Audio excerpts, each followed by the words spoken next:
What's up, hobby friends, and welcome back to Paint Bravely, the podcast where you can find a little bit of encouragement, discover new ways to make your hobby more fun, and most importantly, learn to paint bravely. All right, we got a post-Adepticon kind of wrap-up kind of dealy thing, whatever. We just got back from Adepticon, the yearly mini convention that we attend. A lot of people attend. I think there's a lot of stuff going on. I got sick for sure. I'm sure you probably can hear that. So that's a bummer. And Brent did not. Yeah, my voice is a little bit tired, but I did not get the illness. No con crud for me. But that's yeah, good. everybody's I felt like... No, yeah. No, please tell the world about your sickness, Casey. Oh, I was just gonna say I felt it in my voice after several days of running demos and stuff, and then it just didn't go away and it just got worse. So yeah, I thought I was good and then I just wasn't. Brutal. Oh, so brutal. Yeah. Well, that's what happens at a convention. There was 10,000 people, maybe more. It was a big Adepticon. Yep.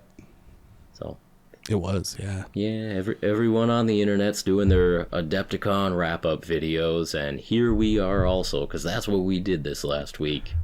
And I mean, yeah, what are you gonna do? It really is a nexus of the hobby community, and so it becomes newsworthy, and we're talking about it here on Paint Bravely, the podcast. Yeah. I think, all right, so I'll just hop in, right? Some of the highlights for me for this convention, obviously seeing a lot of people, which I'm always excited about. Got to run into Peachy once again. We've talked about Peachy on the podcast quite a few times, I feel like. What's the story? But I haven't seen that dude since the LVO sad Peachy in the corner story. Yeah, it was back in 20, it might have been 2020 actually, just before everything. I think it was actually. I was at LVO, and Peachy was teaching a painting class, and he was just kind of up there all by himself. Nobody came to his class? No, just me and editor Matt. There was another guy there. I don't remember his name. It was just one other guy. But yeah, we hung out. It was a good time. But we got to see Peachy once again, unfortunately, all alone. He got left at the hotel. That's true. Just by himself. That's true. We were going downstairs to pick up our buddy Dan from Cinecore, who was down in the hotel lobby. So, all right, got to go pick up our buddy Dan.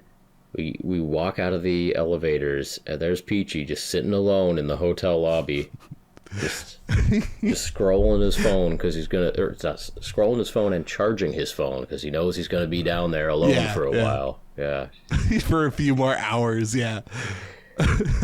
Apparently everybody else flew into Chicago, and they were gonna make a day trip out of it and then drive up to Milwaukee where the convention is now being held. And he got there early into Milwaukee, and since his name, and I guess this was an issue for most people, it happened to me too, but his name wasn't on the reservation, so they wouldn't let him into the room even though he's staying at this hotel. So it was kind of a bummer, but he was basically sitting there for 4 or 5 hours. Yeah. I think. So we invited him up for some American beer. It was all good. Yeah. We took care of him. It was good. Anytime we see Peachy sitting alone, we feel it in our heart. We can't just walk on by. We can't do that. Yeah. No way. That would be mean. It was my first time meeting Peachy in person. I'm happy to cross that off my list. Now I know what it's like to find Peachy sitting alone in a hotel somewhere.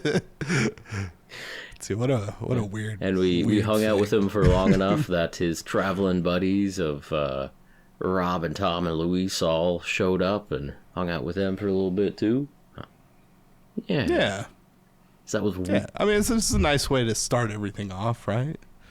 Yeah. So it was just one of many people we met. And oh yeah, this convention, the other thing special about this year is that they changed the convention location from the Chicago area to Milwaukee, downtown Milwaukee. And when you're flying into O'Hare Airport in Chicago, there are lots of reasons why people go to Chicago. going to Milwaukee, there are fewer reasons for people to go to Milwaukee. And so as soon as you're boarding your flight to Milwaukee, your flight is likely to have people going to Adepticon on it. And we are easy to spot. We are very easy to spot. Like all of us, not just us. No, in exactly, particular. exactly. No, yeah, like carrying the case with the minis in it that has the one side panel that you can see into. That's the dead giveaway. But there's there are normally other signs. Like we can recognize our own. Like this person spends a decent amount of time in a game store. I feel that. I know that. Yeah. And then and yeah, the giant backpacks, the dorm fridge backpacks filled with trays of minis. Could be foam, could be magnet, but that's a big bulky backpack that says whatever battle foam or whatever it says on the back. They all kind of have that look to them. Yeah, right. Like you know what's in there. They just put that through security, and they're like, I'm holding these the entire flight. Actually, my flight from so I live in Reno, right, in Nevada. Milwaukee's pretty far from where I'm at, but I had a real short layover in Vegas for, I think it was only like half hour, and I walked over to my gate. I sat down. I'm like, cool. I'm waiting, ready to go. And wouldn't you know it, but Blake and Ed from Life After the Cover Save come rolling up. Comedy we're on the same podcast. flight. Yeah, amazing. So I ended up sitting with them for the whole flight, and we got lucky. The middle seat, I was on Southwest, so the middle seat didn't get taken, in between us. So it was nice. And then like we were talking about stuff. I mean, it's like a 4-hour flight, right? So we're talking about stuff the whole time.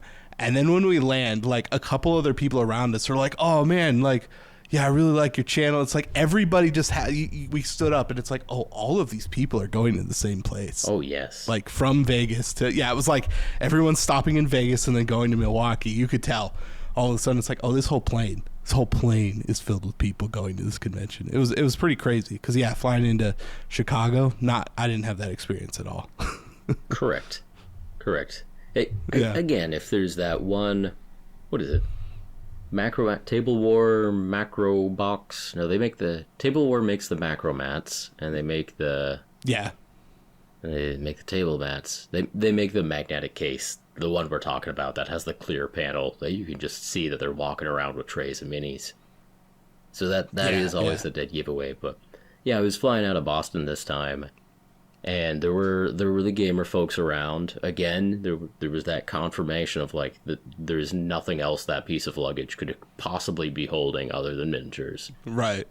But I get to see some familiar faces. So Zach from Breachstorm, half of the Breachstorm team, the other half of being the tactical tortoise, Trevi.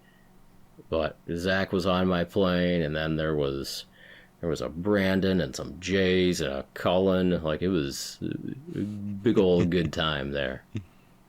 And then and then you get to the airport, you get to the Milwaukee airport, and it's seriously 10 or 15% of everybody in that building is just on their way to Adepticon.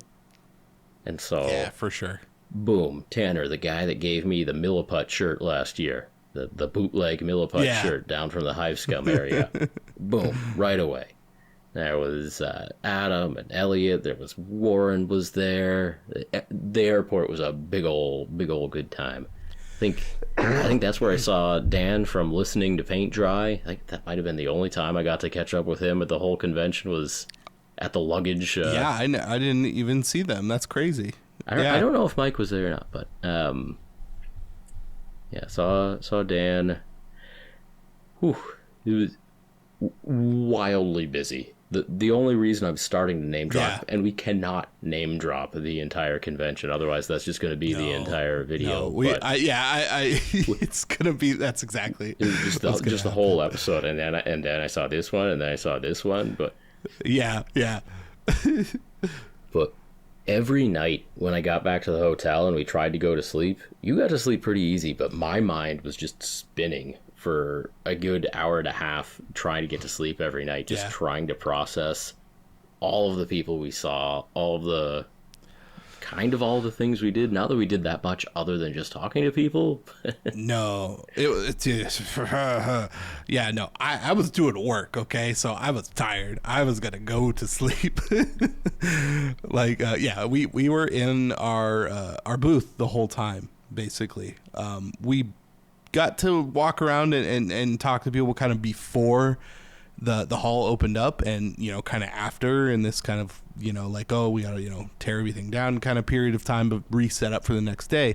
So there was a little bit of that, but basically we were working in our Goblin Hobbies booth the whole time. We did get stuff in time. We got our booth set up. Unfortunately, like our booth setup didn't show up. Like, we got our tables and some tablecloths, but I got all this fancy banners and all this stuff, and none of that showed up. So Brent printed out some 8.5 by 11 Goblin Hobbies logos on some pieces of paper, and we just taped them haphazardly to like the side of the booth.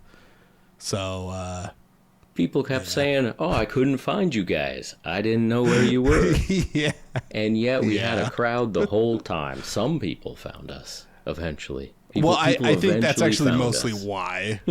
Yes, like there, and I do need to just stop and say that right now. Like, thank you to everybody who, like, first day, we had a massive line pretty much the entire weekend, and I don't know, I wasn't expecting that necessarily. Like, I'm pretty happy with our stamps and the stuff that we've done. But like, people were genuinely excited about it, and that makes me insanely happy. So thank you for coming out and being there for that. Yes, thank you. That was wild.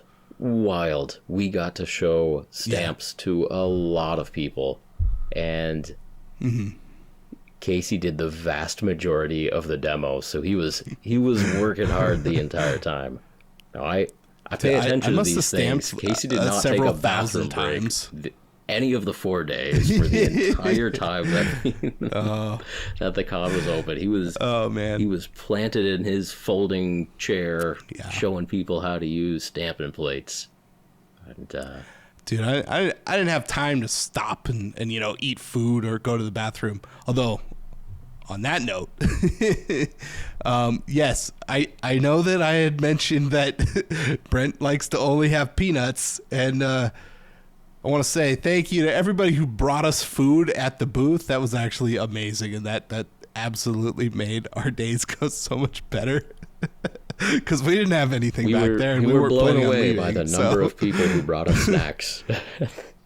Yes, it was 3 or 4. It was 3 or 4 people that brought us snacks. Yes, some kept coming back every day to bring us more snacks, which was also we ate them all. We ate them all. We did, 100%. So good, dude. But we realized that sometimes you put something out there into the internet, and it can never go away. So we put out the information that we don't take great care of ourselves because we're just going so hard at the conventions. We gotta go. There's no time for lunch. There's no time for bathroom breaks. So you wind up realizing like I ate Chex Mix 12 hours ago. Like this is not good. Yes. Exactly. It's probably that's just not a good way to do it. No.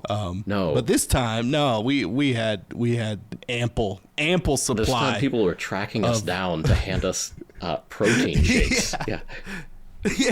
Like an actual like protein shake. And granola bars. It's so good. Yeah. Peanut mixes. And, yeah. Thank you very much. See, the thing is, I can't even say, like, you don't need to do that in the future because there's no way to stop it now.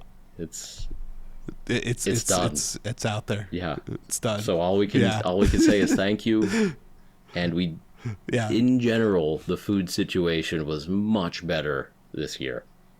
So it was in general, too. Yeah. I mean, we didn't eat in the convention center at all, but we definitely, like, there are decent restaurants within very short walking distances.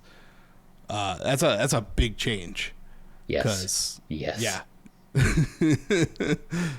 Like they didn't have that before. In Chicago, we were running not across like 6-lane highways to get to a Five Guys a mile down the road, which was more difficult than walking 2 blocks down in Milwaukee to get to some pretty nice and affordable tavern kind of places. It's good. It's good stuff. Yeah, for sure. The other thing is, so I think there's overall, also grocery stores nearby. And so, yeah. And so I didn't need to fill my carry-on with chocolate-covered pretzels and almonds and stuff. That was unnecessary. It turns out you could just go to the grocery store once you get to once you get where you're going. Yeah. I think especially if like Adepticon is like contractually obligated at this point. I guess they've signed a contract to be there for X amount of years, like a decade or something like that. Having this knowledge now for next time is going to be pretty nice. Mm-hmm. Like, okay, we make the trip to the grocery store. We pick up the things that we need, you know? Yeah.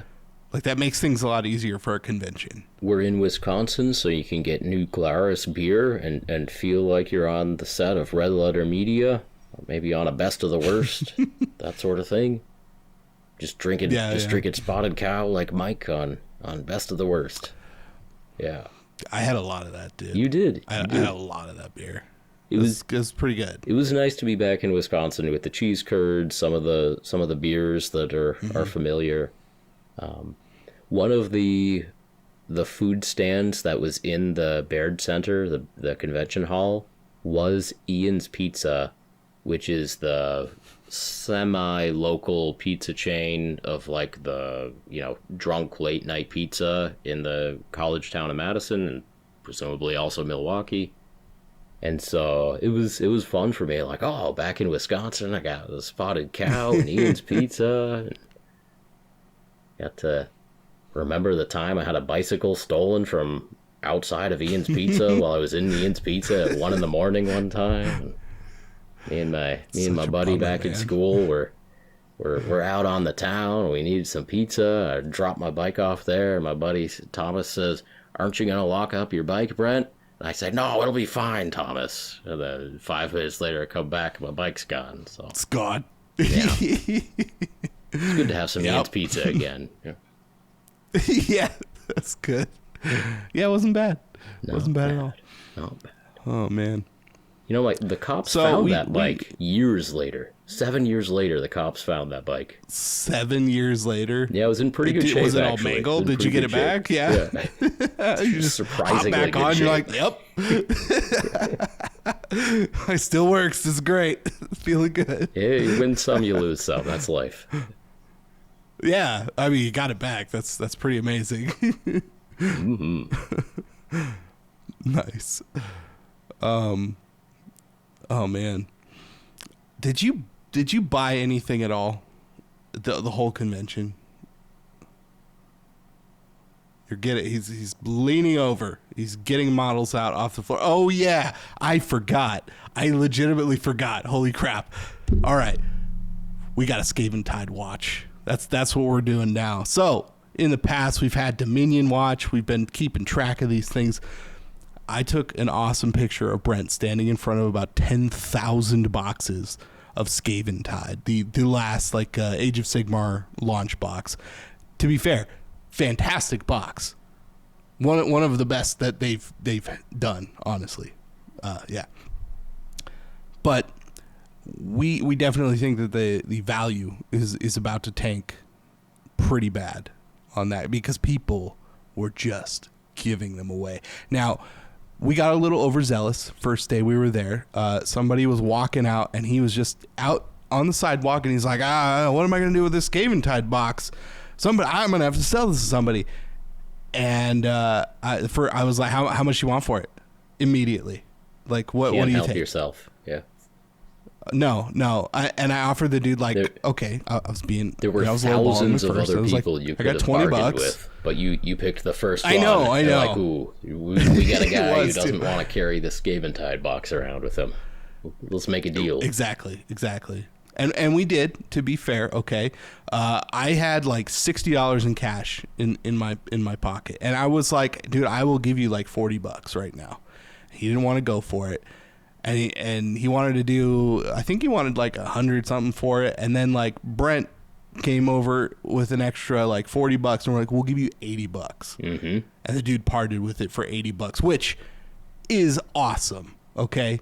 It's awesome. And we split the box. You know, I came home with the Stormcast half, and Brent has the whole rest of it because he didn't have that box already, and it's got all the stuff you need. I don't need 2 book sets of, you know, Scaevntide or whatever.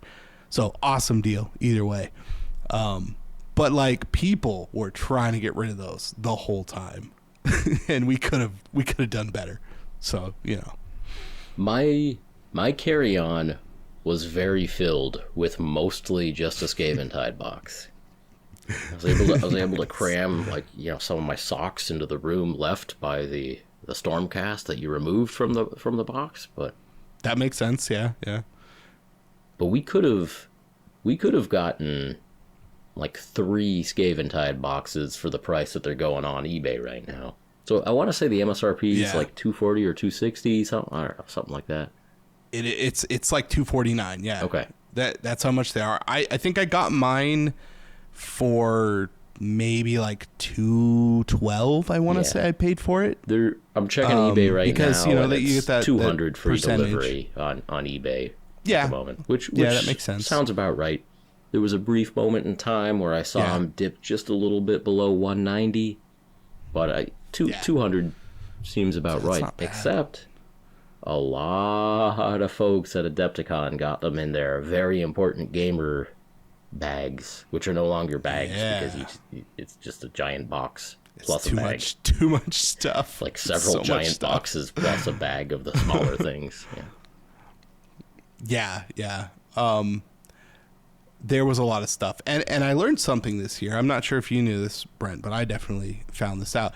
So when the vendors get booths at the convention, part of the like booth fee is like, hey, we got to fill these swag bags, right?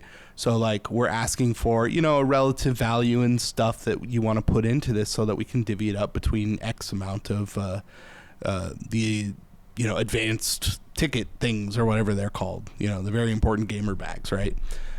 So that's why those things get stacked up. So it's basically like a little bit of something from most of the vendors in the room, which is really cool. Mm-hmm. So it does kind of change every year, and you get a little bit from all these different companies. Now, obviously, Games Workshop, they got a bunch of stuff sitting around. If it's not moving, they're just going to dump it off. I'm surprised that it's Scaevntide, to be honest. Yeah. Because they did other boxes for that. I think that was a more popular box than Dominion, but they made a ton of both of those. Yeah, that's what I was thinking. They made a ton of both of those. Yeah. And they got to rent that giant tournament hall somehow, so if they just bring in I was going to say a few pallets, but it was like 20 pallets of Dude, there were so many of them. It was bigger than the pile of Dominion that I took video of that first time. Possibly. Yeah. Yeah. Oh man, it was pretty good. I am looking forward to that because I think the models in that, they're already going for like a pretty low price. Like especially the Skaven, the individual units. You know, a box of Clan Rats, I don't know, it's like $45 or something for a set of 20, and now they're like $15-$20. They're like $1 or less per model, and they're all really nice models. So it's a good time. It's a good time. I'm looking forward to seeing what happens in the future, how long this is gonna, you know, stick around for. I mean, I guess 3 years technically, according to them. We'll see how it goes. But I'm We've stoked. got less than 2 of those left. We got like 1.5 of those left, I think. Yeah. Yeah. I know it's we're getting, yeah, it's already getting past, which is nuts, but we'll see how it goes. All right. So we got through our Scaevntide discussion. We're back on the Scaevntide watch. Mm-hmm. I'm afraid to type Dominion into the search bar here. It'll break my heart to see it rising in price. Well, it's going to now. Now that that box is kind of dispersed everywhere, it's been, you know, split up. I mean, the lowest price I ever saw it at was $85. And I don't think Scaevntide is going to get down to $85. It's just too much value in the actual box itself. But it also started at $50 higher MSRP. Dominion started at like $200. That's right. So it already has to battle that, right? I think $150 for Scaevntide is probably where we're going to see in the next like few months. Yeah, I hope. That's right. I got a Dominion at 94 or 96 or something like that. Yeah. One of my proudest moments. No, I tracked a I know, right? I tracked a set of 10 that went for 85 free shipping on eBay. I didn't buy any. That was like at the end, right? The end of the whole thing. So people are just like, I don't care anymore. Just get rid of everything. Getting ready for Scaevntide. So I don't know. I would guess that Dominion is back up probably to like 120, 130 because it's getting older. If it's like a new, hasn't been opened box, like it's going to start going up in price. Like old boxes that haven't been opened at all, like they usually kind of go up. So I hope 150 buy it now. Wow. Okay. Ooh, there's a couple at that price. All right, so if you've been sitting on your Dominions like that, you know, might be time to sell. You know, getting close, anyways. Yeah, Dominion's sitting at 150. Huh? That's not bad. Okay. Live and learn. Might have to get some stuff out. Yeah. Please alert us the day that those two cross. When Scaevntide and Dominion start to cross in value. Mm-hmm. Oh, we'll be all over that. Called an inflection point. We're gonna keep appraised this. I think they call it stonks, but that's okay. That's called yeah. Dominion rises once again, on top again, baby. Oh, it's so good. All right, so we got our Dominion update in. It's been a little while since we did that, so. Yeah, well, we did a whole sunset episode on Dominion. Like, we did the whole thing. Yeah. But it's back. It's back. Yeah, Scaevntide has brought that back. Back, baby. So good. Oh, man. Have you... okay, so... Yeah, we got that. That was like the only thing that I think put money towards the whole time. I didn't buy anything else. Like, I got some stuff from people as we were kind of talking, and it's like, oh, here, have this model, have this thing, but I'm not counting that stuff. Yeah, you were in your folding chair doing demos of stamps with your Stampin' Plates for the entire time the vendor hall was open. Just that's where you were. And so how could you buy anything? How could you? That's exactly. Yeah, I couldn't. Funny enough though, like, I mean, I guess we could have beforehand, like, people came up that were from other vendor booths and they were buying the stamps before the hall opened. So the vendors get into the hall an hour before everybody else is allowed into the vendor hall. Yeah. And I think we're allowed to stay for like an hour afterwards as well. But nobody does, because when the vendor hall closes, everybody wants to leave and go get dinner. But the hour before the hall opens to the general convention goers, it's a pretty good time. That was the only time we really got to see who else was in the vendor hall and, you know, say hi to some old pals from across the room and that sort of thing. But during that hour, we did have some of the other vendors just come and on the third day, with the other vendors bought us out of our starter sets for the Stampin' Plates before anyone else came into the hall. So good, dude. But our stock of starter sets did last through day 1 and 2 of the convention, through the Thursday and Friday. We sold out of those early on Saturday, which is too bad because Saturday is a big day of the convention. But yeah, a lot of people came by. I felt bad. It's like, it's a good thing and a bad thing, right? Yeah. You know, we did the thing. We brought the stuff that we had. I mean, the Saturday morning we had 12 left. Like, it was what it was, you know. Which sucks. Now, that being said, we're live right now. Like, that website is live. Probably. if this podcast goes up on Monday, which it should, and then we properly that press the website button on is Sunday to go live on Sunday, then we'll be live. I'm assuming all this is just going to go fine. Oh yeah, I'm sure it's going to go Then, perfectly fine, Casey. Theoretically, that as this is up, that website is taking orders. So I'm just throwing that out there.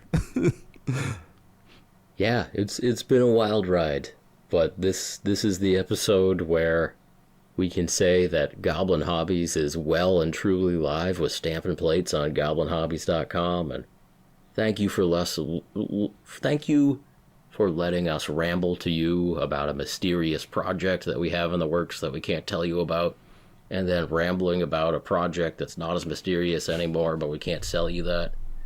And now it's just it's out there in the world, and it'll be what it'll be. People are out there stamping butts and tacos. And it's a lot of butts, man. Skulls.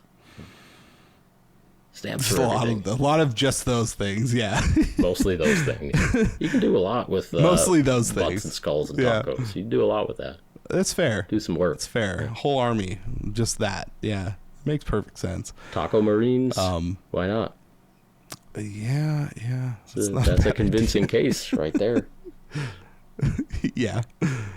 Oh man. Yeah, I mean the whole like yellow to orange transition, we could do a cheese pizza on one shoulder. Like that is a thing. The cheese Marines are, I mean, come on, it's like it writes itself. Do you have a pizza slice? Did Zambies do a pizza slice? Yeah, she did. She actually have one on my finger right now, which is kind of funny. Yeah. Yeah, you're looking at that. Yeah, there's a pizza slice right in the middle of that thing. It's great. Good. It's a nice, melty, cheesy pizza thing. We have a lot of symbols in our stamping plates, and we remember some of them, and not others. It's funny how many I don't remember. Honestly, people ask, and I'm like, let me check. Like I was there for all this. I don't know. It's kind of a weird thing. That's definitely a pizza slice. It appears to be pepperoni pizza. Yeah. But I think that there are some meats for people on there to recognize what it's supposed to be. That would be a cool chapter marking. You get yourself a custom chapter. So. The Pizza Fiends, Pizza Hounds. There you go. Team Pizza Hounds, yeah. Team Pepperoni. We got to workshop you do that, a lot. Because this is going to be pretty cool. I think so. No, that's not bad at all. Yeah. The only time that I got to even really walk around, like we ended up talking to people kind of in the morning. Like we had meetings that we were going to do and talk to people about different things that we can't talk about right now. But the only time I got to walk around was I think it was Sunday in the morning. You were doing something. I forget what it was. And then I walked around with Luis for like most of the whole time before the hall opened. We just went to a bunch of booths, mostly Trench Crusade, took pictures there, and then hung out with Jeremy in his booth for a little bit. Black Magic Craft. Jeremy? Yeah. It was the game designer JP there as well? Yes, he was also there. And were they selling... He was doing other stuff, but... door minis with big butts on the back? Yeah. That's yes, they were. That's a sweet model too. So yeah, they had these awesome models. They're like these thick armed, thick leg, like walking doors. Yeah. And I have no idea what the context is for that. And like Idols of Torment. Black Magic Craft a couple weeks back. He's just like, okay, I don't know what to do this week, so I'm gonna make something. And he just ended up taking a door, like a bit that was a door, and he just put legs on it. And he made this mini.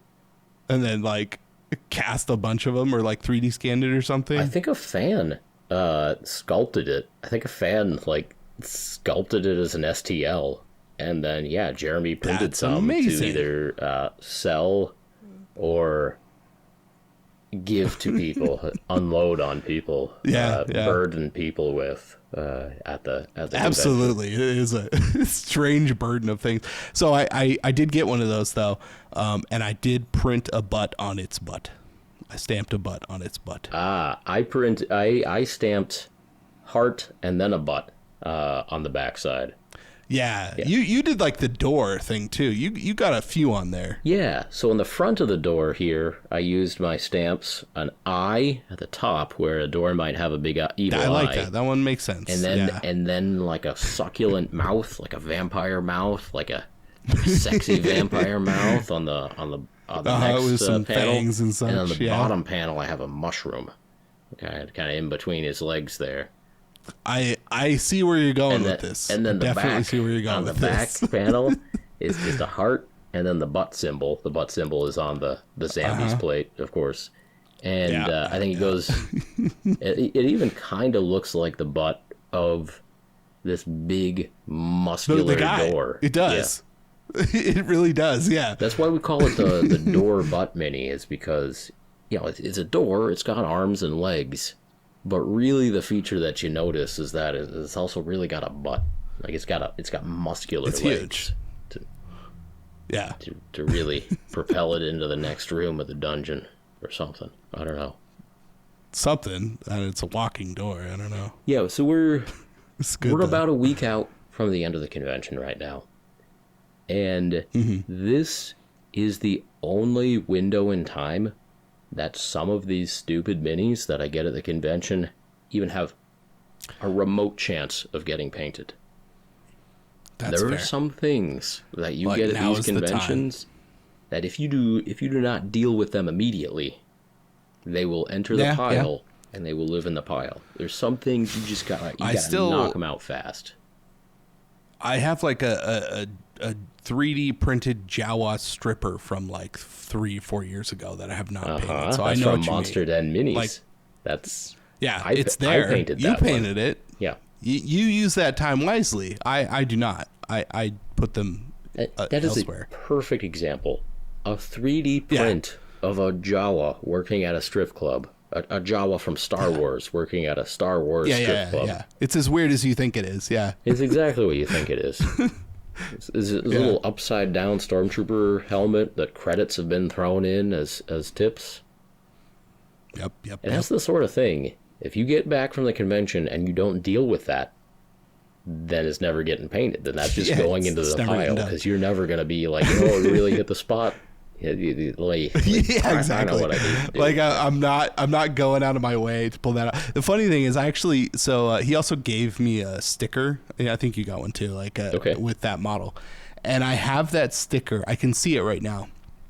It's above the doorknob on my door going out of my office. It's like I see it every single time I go out of my office, and every time I'm just like, this is so ridiculous. So it's there. It's like top of mind for me. But even then, right? I'm just backing up your point that I have that model and I'm not going to like just get it out to paint it. So the time is now, like the in between of the week after, right? So yesterday, time's a little strange. I think it was yesterday. Yesterday I just went hard on about 7 of this type of minis that I just picked up. And or been gifted or etc. I think an ordinary convention goer could also pretty easily get 7 minis just by actually going around the convention and talking to all the booths and stuff. I think you could, I think that's a standard number of minis. Now we're YouTube people, so there's some folks will seek us out to give unto us miniatures. But everybody who makes an effort at a convention will end up with just like dumb minis. Now, I'm not gonna. I guess I gotta make the transition from the word dumb minis to. Well, I've got that's these fair. Snack I was 28 gonna say. Here. Yes, and I have the Snack 28 rule book with here. our power. This is perfect because I like gummy bears and you like rule books. So, I mean, I like them well enough. At least I read them, but. I also like gummy bears. There's nothing wrong with gummy bears. And so you put the two together, and what do you get? What do you get, Brent? Snack 28 is a skirmish game about cannibalistic snacks. And Fiverr, they gave me these bears. So we've got some bears standing on top of a waffle cone, type ice cream cone. and there's ice cream. It's all upside down, and there's ice cream coming out, and this gummy bear is wearing armor, but the armor is also made out of waffle cone material. And now, I have to admit that they were supposed to be honey bears. They came with these little hats on them, which were like the nozzles of the plastic bottle that you get honey in sometimes. Like the honey. Like honey bear. Yeah. They were supposed to be honey bears, but I cut off their nozzles, so now they're gummy bears. And you can just do that with models. Oh, interesting. This is a different type of snack. You can. I mean, it's a resin model, Snack 28. Yeah.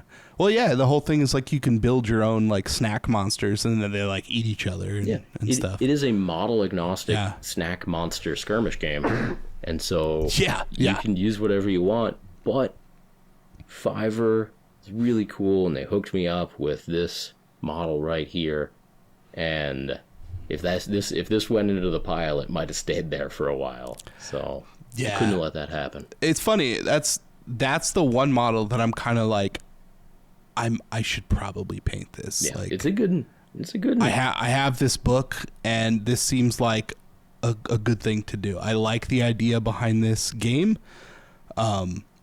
and it's something that I could do. I can get behind fresh, it. So it's unique. Yeah. It's whimsical. Gives you the chance to do something that you don't normally do. Snack 28. Yeah. I do really like the focus, the fact that it's like, I mean, Fiverr's always been that way, right? Like, all their models are candy themed. Yeah, they're right? cool. There was a Night Titan in Golden Demon a couple years ago that was like a Dairy Queen blizzard.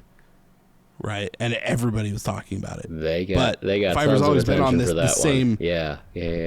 Like this awesome niche of a thing within miniature wargaming, and having like a skirmish game that's based around that. I don't know. I just like the focus. I like that. It's cool, and I think they own that space perfectly well. So 100%. It's great. And what else? I got. These aren't done yet, but I've been working on skeletons that we got from Octomotobo, or Jordan, Octomotobo on Instagram, and we've got some cool skeleton minis pretty here sweet that go models. with some cool prints that they drew, and I like them. They're gonna be good. They're off to a good start, but there's another. I got that print hanging up. I tacked it up on already. my wall. Nice. Yeah, man, it's great. I really like that one. It's like this skeleton that's kind of like rotting underneath this big tree, and it's like this nice watercolor on canvas. Looks really good. I assume you're bending over to pull it out right now to get the artwork out of whatever you're doing. I don't know what Brent's doing. Yeah, I used my Scaevntide box to protect the prints on the way home, and it worked. Yeah, that's good. I actually stuck it in my laptop, and it worked. Worked great. Oh, kept yeah, it nice and flat. So yeah. Yeah. But real good art prints. And I got those hung up on my wall right now. So pretty stoked about that. I like some good art up in my space. Octomotobo. So definitely awesome. Octomotobo. Yes. Spelled Octomotobo on Instagram. Thanks, Jordan. Yeah. What else we got? Other dumb stuff that people gave to us. I have here a peasant with buck teeth. Okay. Yes. Yeah, I looked into this. I'm glad that you put paint on that too. You did look into this. I haven't looked into it yet. Okay. So yeah, just go ahead and explain. This is great. So a man doing cosplay as just a medieval peasant. I think he says he's from like the year 1350, something like that. But just kind of a lot of dingy tan wear with he's got the little bonnet peasant cap on. Mm-hmm. He's got a little bit of chainmail around his neck too, like kind of a half coif thing. But it turns out this guy is an Instagrammer with like 40,000 followers, and he basically just cosplays as a peasant. And he's got prosthetic teeth that give him some real good real gnarly teeth. Yeah. Oh yeah. And he just kind of does like TikTok dances on Instagram as a peasant. It's just fun stuff. His name is Netherwilds.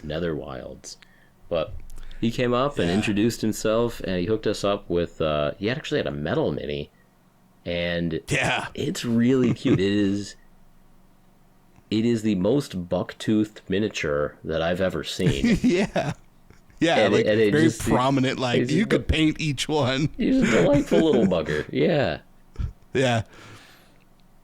I think I might have a use for that. Like there's definitely a reason to have that painted up. Right. So some of these others, a little harder to find a use for, but this is just a peasant who fits nicely on a 25mm base. So yeah, that'll be fine. Hold on a second. Gordon is eating food very fast. Time fill. All right. Time fill. I always got to do the time fill thing. It's just something that we just do around here. Anyways, it's good to talk to y'all just one-on-one. I really do appreciate you hanging out, coming to the booth, and it's been good. I'm definitely sick, but feeling better. Oh, Brent's back. Okay. Anyways. What else we got going on, Brent? You've definitely been painting models. I've been prepping a lot of models. I'm working on a real big army project. I got a Mimic. You do? You got a Mimic.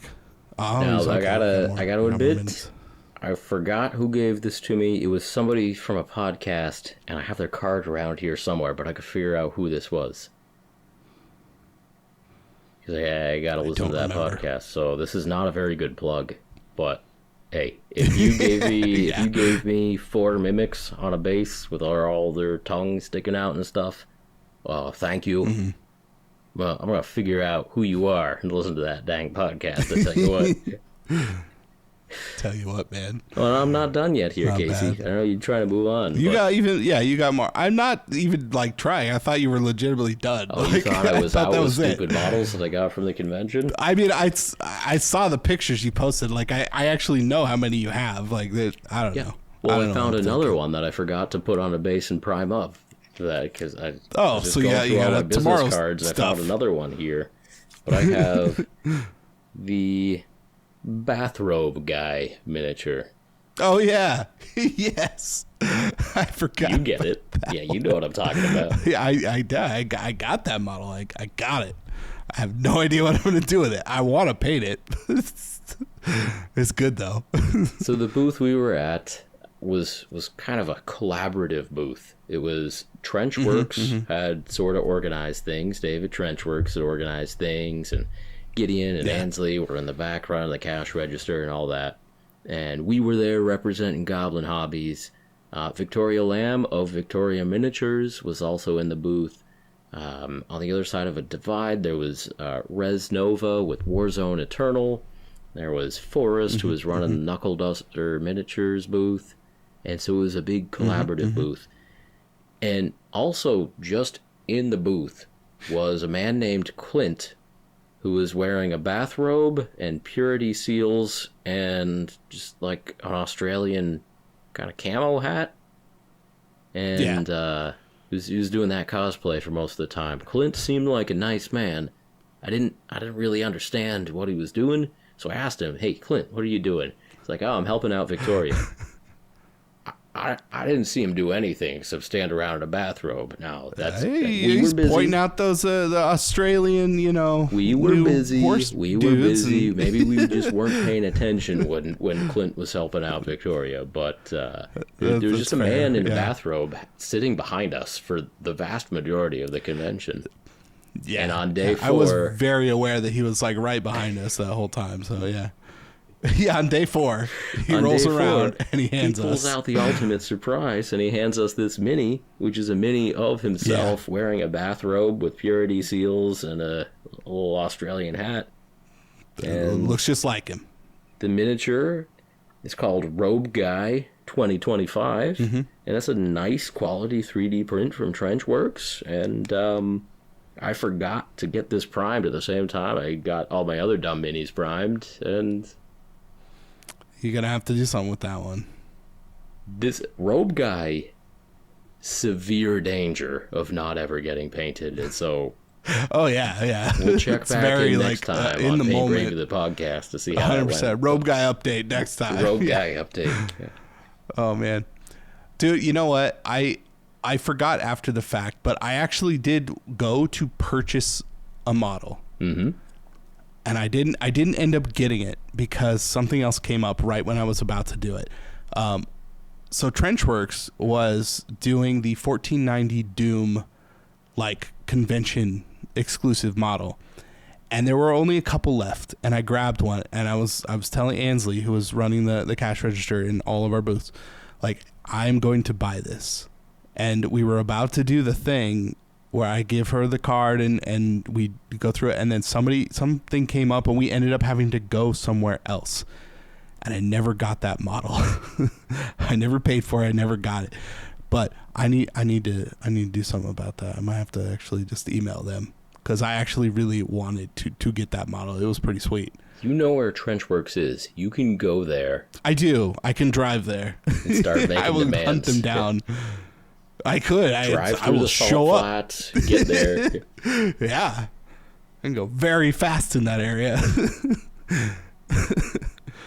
Yeah. No, it's going to have to happen at some point. I need to get that model. I did like purposely like try and purchase it, and then I couldn't. I was pulled away, but I did try.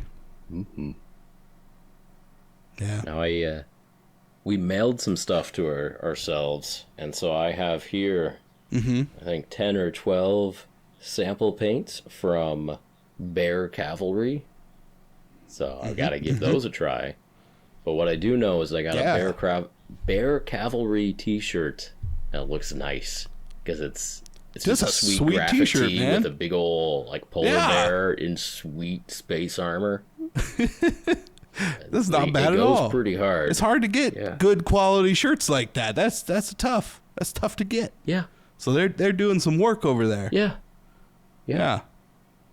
But I got some paints here. I don't like to take too many paints in my carry-on, because one day it's tough. Yeah. One day it's gonna backfire, and you're just gonna throw out all my paints.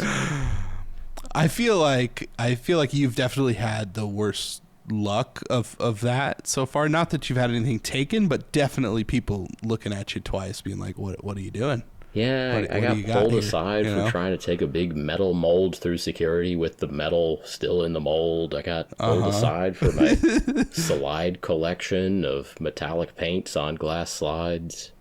Yeah, we saw Dexter. Everybody knows what's going on. I'm trying to behave myself. I'm trying to be as lawful good as possible, right. So that I can Don't get be through taking the a bunch of paints through security. Without getting hassled for my interests. Yeah. For your hobby stuff. Yeah. It's pretty funny. I don't need them counting up the number of ounces of Bear Cavalry paint that I have in my toiletry bag. For real, I don't even know what the limit is. On a funny side note, though, I did look into the TSA regulations for nail polishes and the paints, because that's, we're using special nail polish for our stamps, and we can you can bring 10 bottles of Goblin Hobbies Stampin' Color on the airplane. Rule. That's the rule. Just saying that is the official TSA rule. Yes. Yeah. Mm-hmm. It's good so to know I thought that was interesting. Yeah, it is good to know, and I haven't heard any stories so far. Yeah, so we were doing a brisk business. People were buying our wares. They're getting ready to stamp, and we had a cold sweat of just like, oh no, what if people are getting these confiscated at MKE? What if Milwaukee gets wise to this Stampin' Color and they decide they don't like it? What if 15% of the people going through MKE security are just getting their Stampin' Color confiscated? We'd end up with a PR nightmare on day one. I mean, I think it'd be more of a PR nightmare for Milwaukee in general, because that would mean that they weren't letting any of the 13-year-old girls with nail polish go through their airport. Which isn't that cool. would have been my That's not argument. Cool at all. Just straight up. Like, what are you doing about all of those dangerous individuals? Like, it's fine. It really is. Yeah. Well, the Stampin' Plates, to clean them up between uses, you do want to use acetone to do that. And I would not take acetone on a plane. I assume that is probably that will definitely, they will take that from you. They don't I like think that. in any way. Yeah. I mean, even then, like, I wouldn't want to take that in my bag. What if like the pressure in the cargo hold like gets to be whatever, and the bottle pops and it's all over your clothes and stuff? That it'll would dry be fast. Bad time. That's the nice thing about acetone. It'll dry very nice fast. and fast. Yeah. Real fast, but it would still smell for a while. It would smell. And who knows what kind of colors would be running into other colors at that point on your clothes. So you get to the city you're going to, you go to the grocery store, you get your acetone there, you get your beer there, your cheese curds, your Uncrustables, whatever you need to keep you going through the weekend. It's pretty much how it is. Good as this convention thing. I think so. I think we're getting there. I'm hoping to go to more though. Yep. Definitely am. I think we got some interesting plans potentially. So yeah, don't be giving it all away now. I did it. That's where I was going to stop. That's it. I said interesting plans. That's it. Okay. Now you're making it a thing. So on the topic of beer.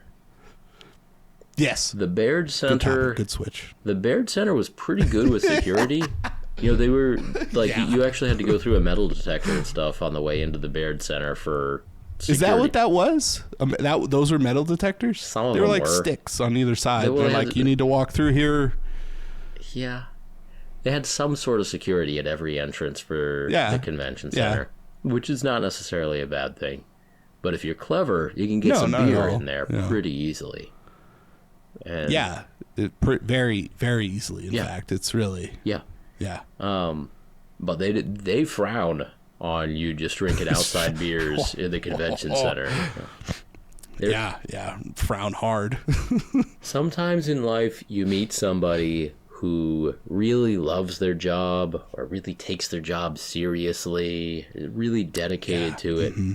And we met one of those people. That's a good way confiscating alcohol from innocent convention goers at Adepticon.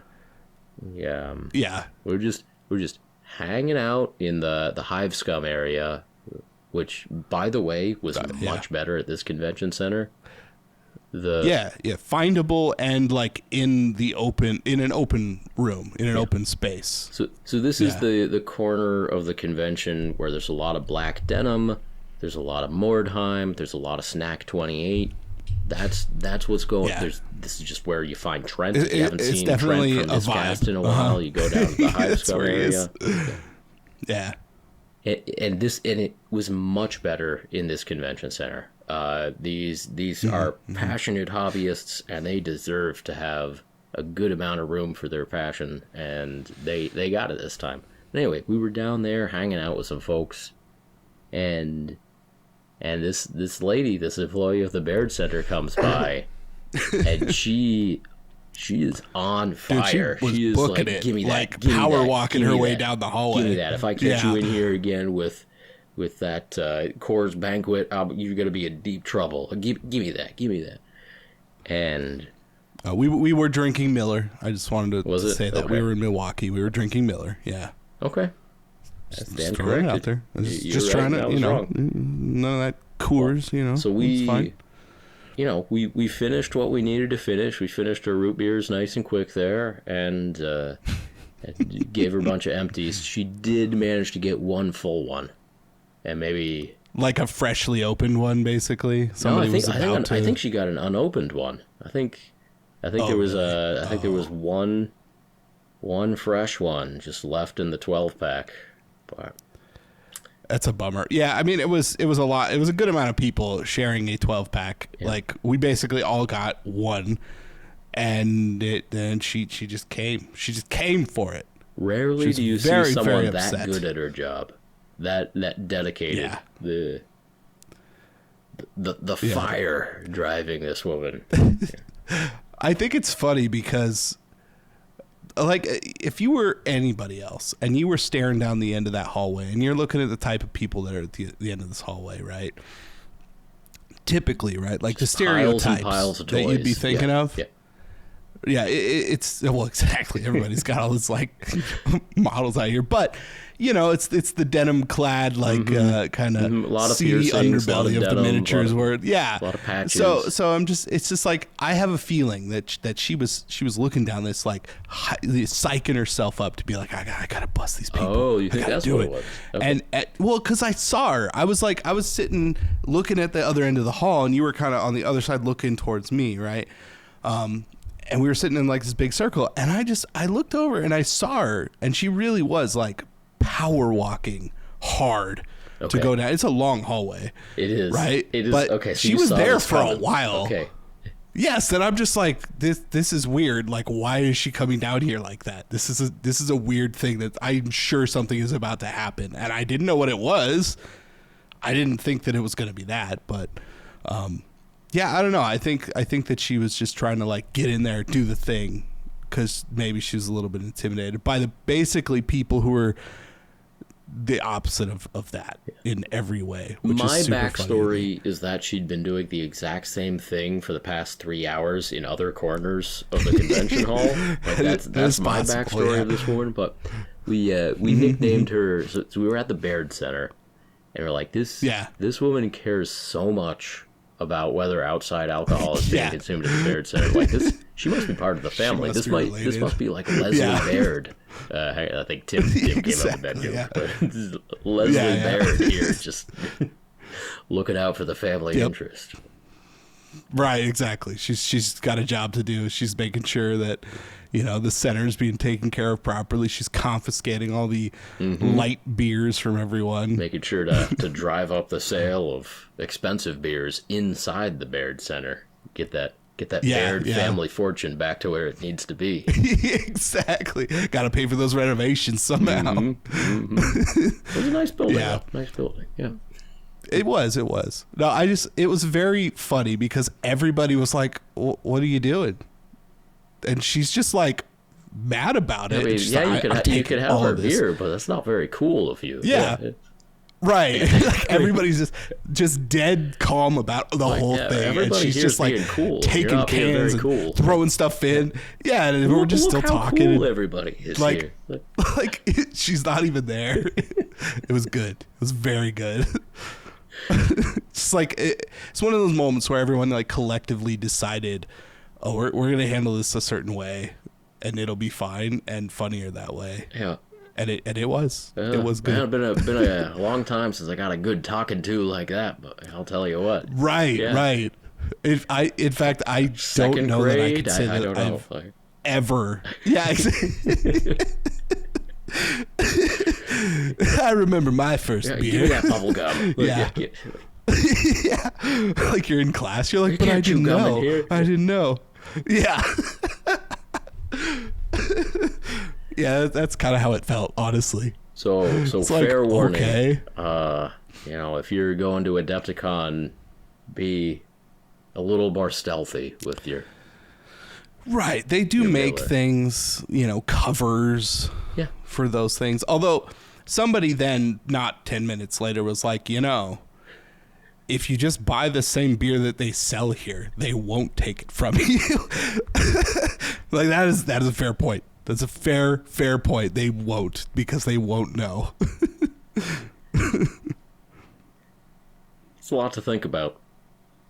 It's a lot. Every convention's a little bit different. In some ways they're all the same. In some ways they're all a little bit different. You just gotta figure out the flavor. Yeah. This is our. Well, in the past at Adepticon, we've made coolers out of various items that we've had laying around to put drinks in, and this didn't seem any kind of different, but it's just different now. It's different. Yeah. What are you gonna do? Yeah. On that note.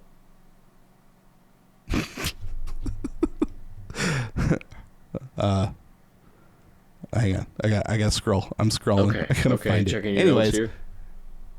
Yeah, well, I was checking my notes because I was trying to wrap up, but I couldn't see it because for how many episodes we've done. Already painted, so I'm not gonna paint him. I think this is a Z-bot. Oh, that's weird. Yeah. Cute little guy. Yeah. I don't know, 133 3 episodes in. I still haven't memorized any of this stuff. So thank you again for joining us on another episode of Paint Bravely. If you enjoyed this podcast, please help us out by leaving us a review on iTunes, subscribing to the YouTube channel, and sharing this message with your hobby friends. And as always, we appreciate each and every one of you for listening, and we will talk to you next time.